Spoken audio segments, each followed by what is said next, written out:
This is Jordan Tower with JT News. Make sure you smash that like button, smash that subscribe button. Let's get right into the news. Okay, today we're going to be talking about Ricky Ross, and not the real one, the rapper. Okay, now we're going to talk about a time where he was putting the beats down on bloggers. Now, for this, you got to have a little context. Now, Rick Ross, first and foremost, he's a hustler, bro. Like, he knows he's an actor, he's a hustler, he's good at what he does. He knows how to get to the money. He knows what people want, and he delivers what they want. So I can't be totally mad at that, okay? But he started his career off as a correctional officer. That got uncovered around 2008, and that's why he was putting the beats down on the bloggers, okay? So before he even started rapping, he was a correctional officer. Now, he flips that now to tell people that, you know, I was just doing that to get money, and, you know, I had a thing, you know, COs are notoriously dirty, but within the prison, you know, so it's like, okay, you know, every CEO is like that. So is every CEO a gangster? You know, it's like, nah. So then he got signed eventually to Suave House Records, which was 8-Ball and MJG's label, and that didn't totally work out, so he went to Slip and Slide Records. Slip and Slide's big. You know, you got Trick Daddy, Trina, and, you know, Rick Ross often wrote for Trina. You know, that he spoke about that a lot.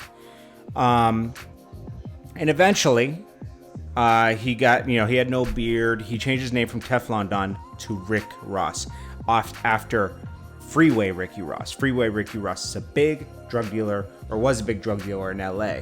Crazy life. I definitely recommend you go check it out. He took on a whole persona of Freeway Ricky Ross, which is very spooky. So whoever he was before he became Freeway Ricky Ross, he was the biggest boss. He was the biggest drug dealer you've ever seen. He was everything. He personified this guy, and it was easy to do because Freeway Ricky Ross was locked up. So it was easy to get away with. He wasn't going to speak about it. Little did he know, years later, Freeway Ricky Ross would get, he would learn to read. He had to learn to read in prison. And he went to the law library and got out of prison. He got himself out of prison. He represented himself. Amazing. So he's eventually signed to Def Jam, and that's when you got Rick Ross. He was born.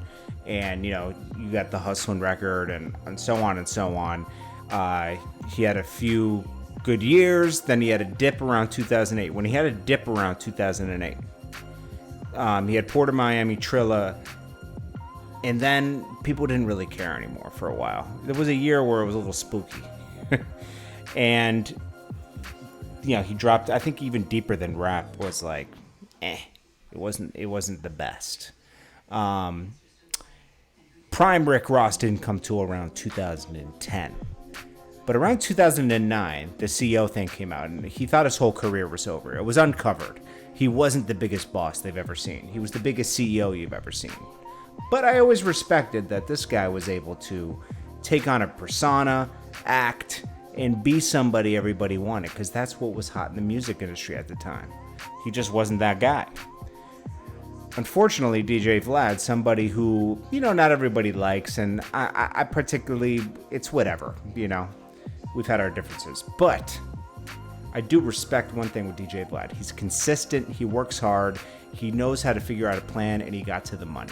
And you gotta always respect that, okay? You gotta respect somebody that consistently works hard and makes it happen. And he did that.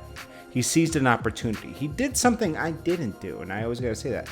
I teamed up with Q and all these guys, and I didn't break off on my own. When I knew it wasn't working, I didn't break off. I stayed with World Star, and I stayed with that team, and it didn't work out, didn't shake out right, and our partnership ended up dissolving around 2012. And without me, because my contracts weren't proper, because things happen so fast, I should have stepped away, but I didn't, and I always wish I did that. But I do respect Vlad. He just believed in himself and did it on his own, and he made it work.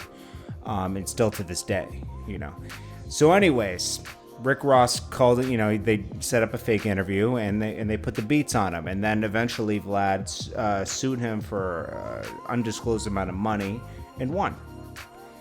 And it's crazy. I mean, I remember around that time I did a few quick videos for Ross in 2009, and I remember he kept getting served for this DJ Vlad thing, and he wouldn't pick up the serving thing. He had to get a lawyer. I remember I was around for like a few months around Rick Ross. Interesting guy.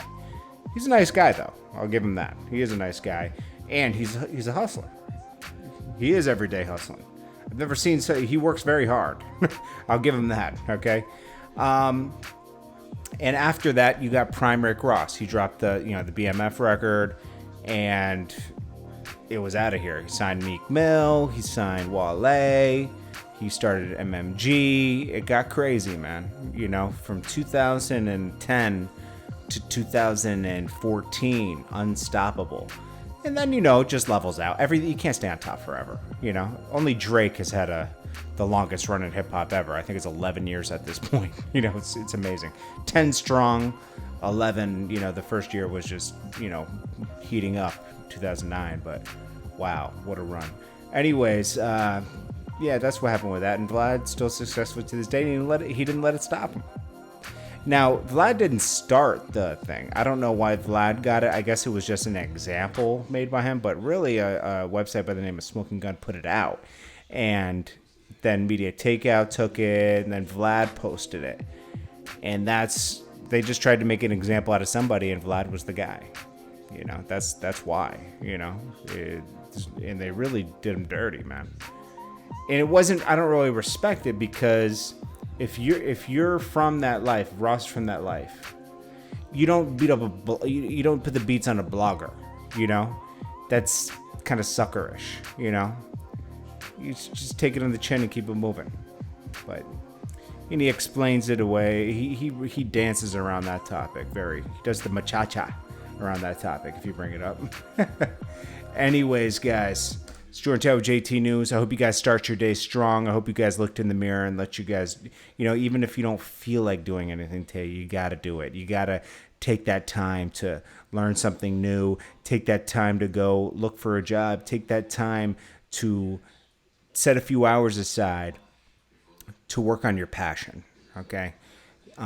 Take a few hours aside to listen to something that motivates you, a book, a podcast, maybe just listening to this video. I just hope something motivates you and you stay ambitious, because when you lose your ambition, you still got to be consistent. A lot of times I don't feel like doing a lot of stuff, but you just got to push yourself to get up and go, because you know what? You don't want to be stuck in a bad position. You want to keep moving forward. You don't want to pedal backwards in life, and you don't want to be on a treadmill, just going nowhere fast. Okay, I appreciate you guys, and I hope you guys have a great day today. And I just hope you guys stay safe. There's a lot going out in the world. And, I just appreciate you guys and the connection we have here. I'll see you in the comments. And make sure you smash that like button, smash that subscribe button. Peace.